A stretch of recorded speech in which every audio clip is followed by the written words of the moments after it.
Every man, at one point of his life, will face a crucial question that will define the rest of his existence.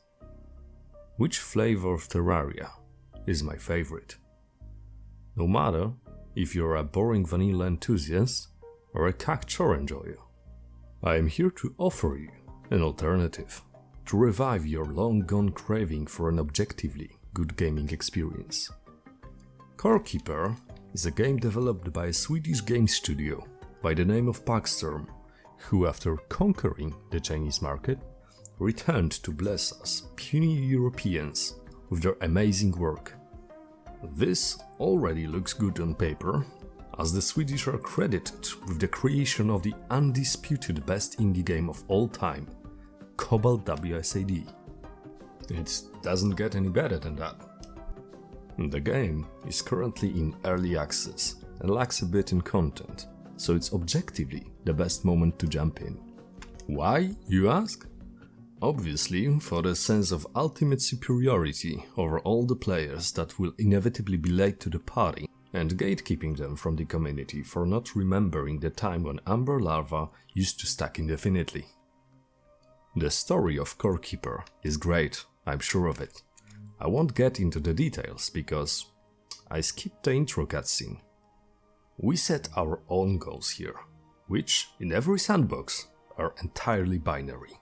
We either fuck off to the most remote spot on the map and grind for the best fishing gear, or commit mass genocide on local wildlife. These are the only two options presented to a true alpha male.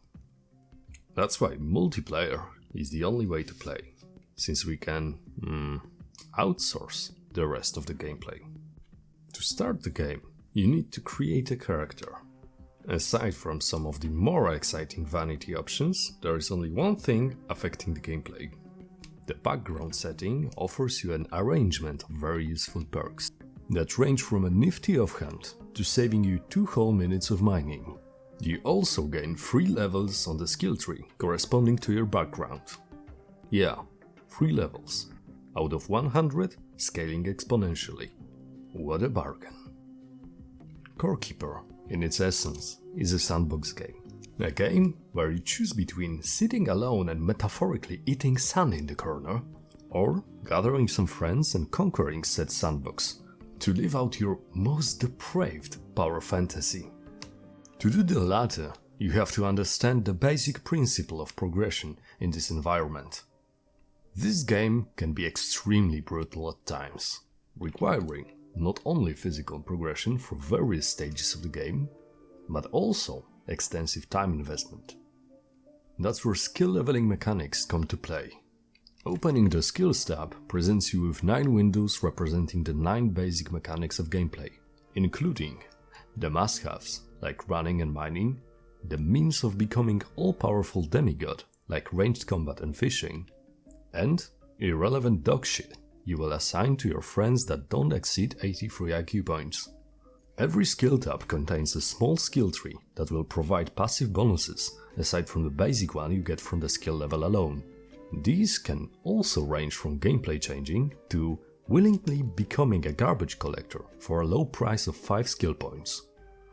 The skills obviously aren't created equal, so make sure you choose them wisely and nurture your protagonist syndrome while your crayon-eating friends invest all their time into progressing gardening and cooking.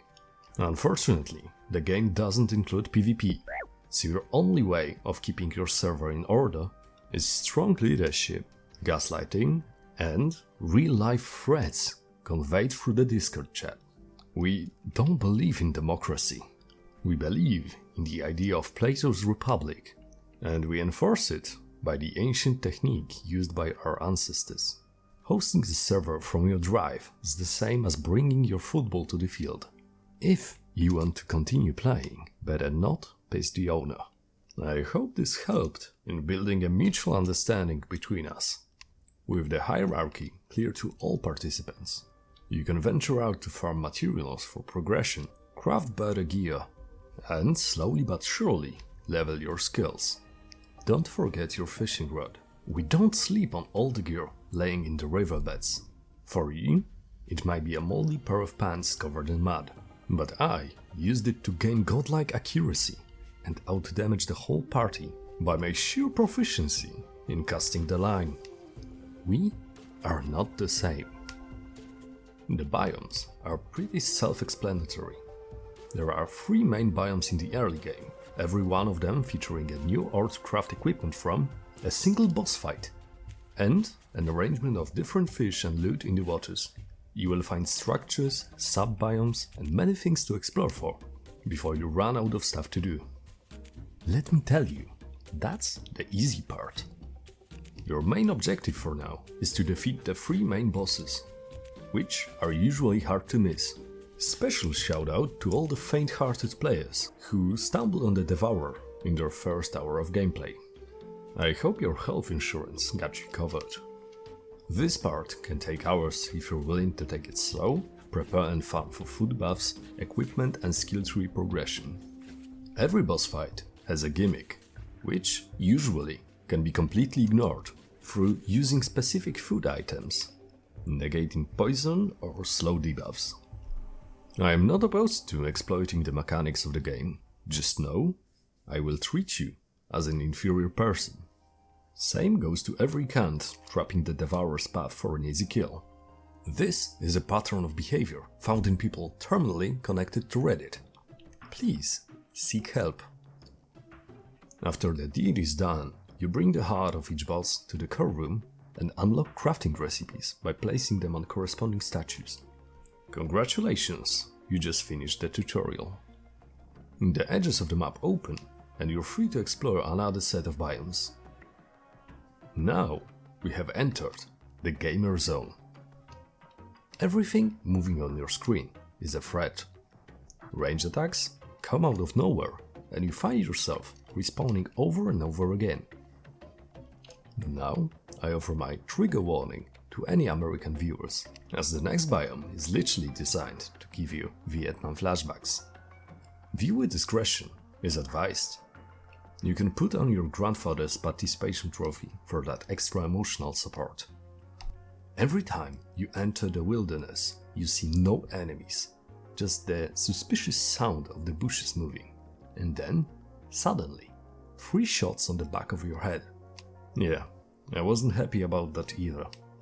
The only recommendation I can give you is equipping the fireball staff, as the American scientists have proven Vietnamese farmers are weak to fire damage.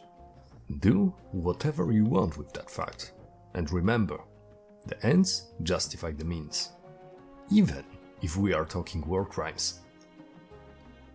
Every zone from now on will progress the same. There is 1 boss fight, 1 ore, 1 sub-biome, and 1 optional boss in each of them.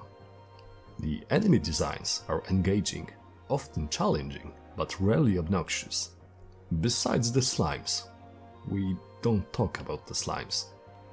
As an addition, the late game offers you a few powerful pieces of gear that are well hidden and difficult to obtain, thus prolonging your playtime. My total is 90 hours for the time being, and I still haven't finished the last 2 biomes. That's because most of my playtime in the late game consisted of designing autistic automated farms and pumping our base resources to absolutely unreasonable numbers.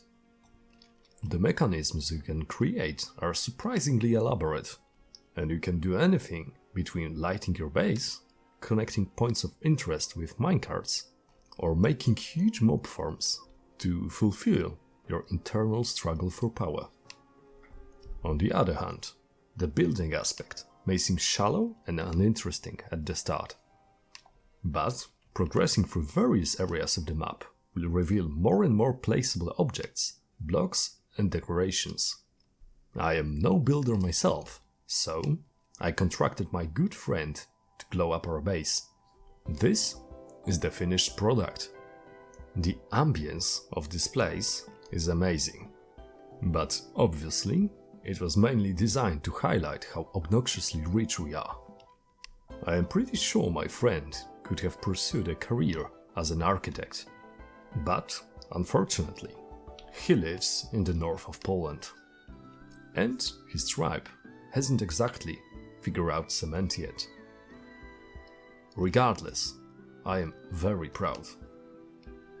To finish off this video essay, I will rate this title using the only objective scale, which is the impact on my sleeping schedule and daily life. And, as it stands, Corekeeper successfully fucked up my day-night cycle, nearly costing me my job. And for that, thank you Packstorm.